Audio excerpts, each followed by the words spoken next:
पहला पाठ, निर्गमन ग्रंथ 20:1-17। ईश्वर ने मूसा से यह सब कहा, मैं प्रभु तुम्हारा ईश्वर हूँ।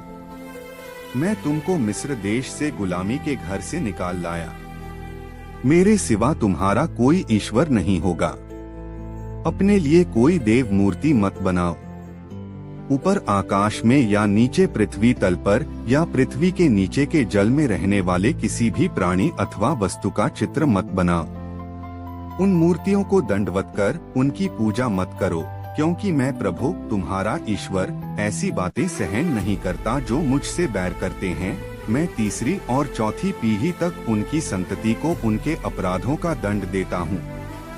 जो मुझे प्यार करते हैं और मेरी आज्ञाओं का पालन करते हैं, मैं 1000 पीढ़ियों तक उन पर दया करता हूँ। प्रभु अपने ईश्वर का नाम व्यर्थ मत लो, क्योंकि जो व्यर्थ ही प्रभु का नाम लेता है, प्रभु उसे अवश्य दंडित करेगा। विश्राम दिवस को पवित्र मानने का ध्यान रखो। तुम 6 दिनों तक परिश्रम करते रहो और अपना सब काम करो, परंतु 7वां दिन तुम्हारे प्रभु ईश्वर के आदर में विश्राम का दिन है। उस दिन न तो तुम कोई काम करो, न तुम्हारा पुत्र, न तुम्हारी पुत्री, न तुम्हारा नौकर, न तुम्हारी नौकरानी, न तुम्हारे चौपाए और न तुम्हारे शहर में रहने वाला परदेशी। 6 दिनों में प्रभु ने आकाश, पृथ्वी, समुद्र और उनमें से जो कुछ है वह सब बनाया है, और उसने 7वें दिन विश्राम किया।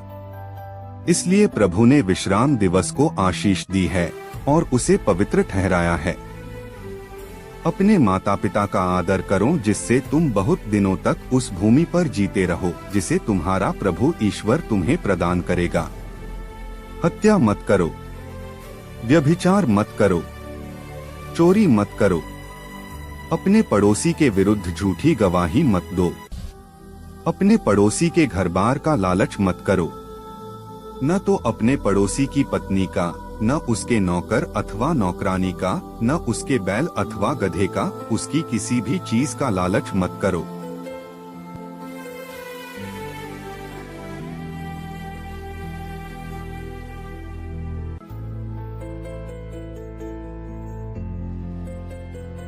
दूसरा पाठ, कुरिन्थियों के नाम संत पौलुस का पहला पत्र 1:22-25।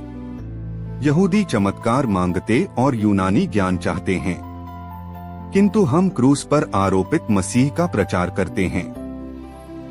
यह यहूदियों के विश्वास में बाधा है और गैर यहूदियों के लिए मूर्खता, किंतु मसीह चुने हुए लोगों के लिए, चाहे वे यहूदी हो या यूनानी, ईश्वर का सामर्थ्य और ईश्वर की प्रज्ञा है।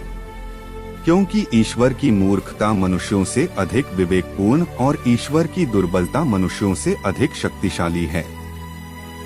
सुसमाचार, संत योहन 2:13-25। यहूदियों का पास्का पर्व निकट आने पर ईसा यरूशलेम गए। उन्होंने मंदिर में बैल, भेड़े और कबूतर बेचने वालों को तथा अपनी मेजों के सामने बैठे हुए सराफों को देखा। उन्होंने रस्सियों का कोड़ा बनाकर भेड़ों और बेलों सहित सबको मंदिर से बाहर निकाल दिया, सराफों के सिक्के छितरा दिए, उनकी मेजें उलट दी और कबूतर बेचने वालों से कहा, यह सब यहाँ से हटा ले जाओ। मेरे पिता के घर को बाजार मत बनाओ। उनके शिष्यों को धर्म ग्रंथ का यह कथन याद आया, तेरे घर का उत्साह मुझे खा जाएगा। यहूदियों ने ईसा से कहा, आप हमें कौन सा चमत्कार दिखा सकते हैं जिससे हम यह जाने कि आपको ऐसा करने का अधिकार है। ईसा ने उन्हें उत्तर दिया, इस मंदिर को ढा दो और मैं इसे 3 दिनों के अंदर फिर खड़ा कर दूंगा। इस पर यहूदियों ने कहा, इस मंदिर के निर्माण में 46 वर्ष लगे और आप इसे 3 दिनों के अंदर खड़ा कर देंगे। ईसा तो अपने शरीर के मंदिर के विषय में कह रहे थे। जब वह मृतकों में से जी उठे तो उनके शिष्यों को याद आया कि उन्होंने यह कहा था, इसलिए उन्होंने धर्म ग्रंथ और ईसा के इस कथन पर विश्वास किया। जब ईसा पास्का पर्व के दिनों में यरूशलेम में थे तो बहुत से लोगों ने उनके किए हुए चमत्कार देखकर उनके नाम में विश्वास किया, परंतु ईसा को उन पर कोई विश्वास नहीं था, क्योंकि वे सबको जानते थे। इसकी जरूरत नहीं थी कि कोई उन्हें मनुष्य के विषय में बताए। वे तो स्वयं मनुष्य का स्वभाव जानते थे।